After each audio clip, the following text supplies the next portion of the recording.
혹시 종교 경전 속에 아주 정교한 고대의 공중보건 매뉴얼이 숨겨져 있다면 어떨 것 같으세요? 자, 오늘은 바로 그 이야기, 레위기 13장에 담긴 아주 흥미로운 진단 미스테리를 함께 파헤쳐 볼 겁니다.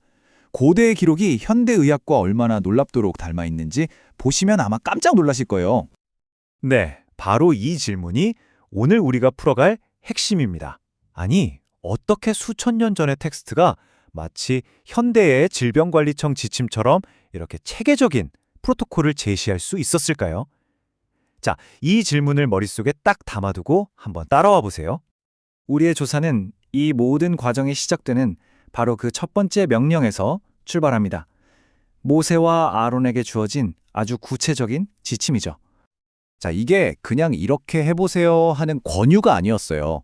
이건 공동체 전체의 건강을 위한 반드시 지켜야 하는 기본 원칙이었습니다. 그러니까 제사장이 지금으로 치면 최초의 공중보건 공무원 같은 아주 중요한 역할을 맡게 된 겁니다.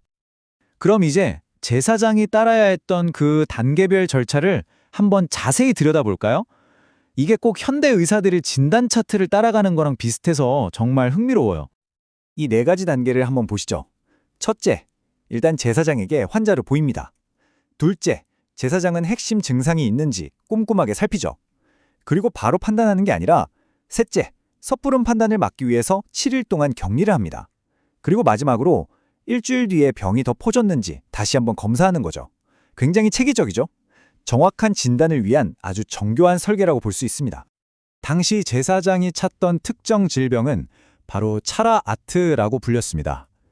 여기서 진짜 주목할 점은요, 진단 기준이 아주 명확하고 구체적이라는 거예요.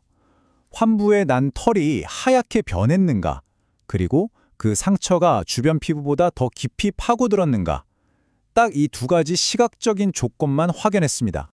자, 7일간의 격리가 끝났습니다. 결과는 딱 2가지예요.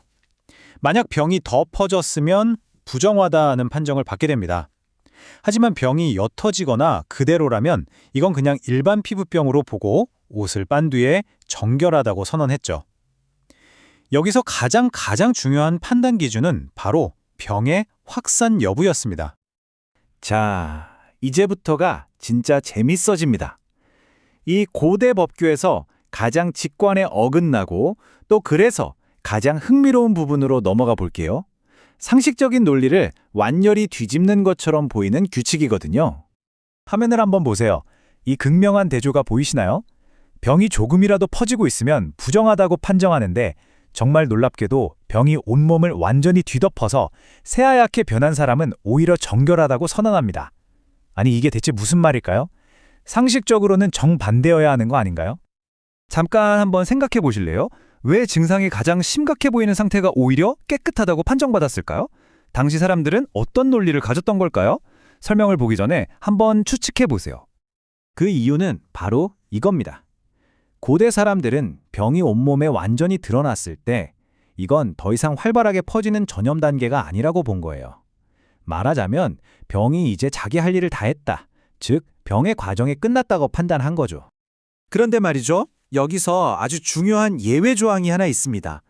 만약 그 하얗게 변한 피부 위에 생살, 그러니까 붉은기가 있는 살아있는 살이 다시 보이면 그 즉시 다시 부정하다고 판정됩니다.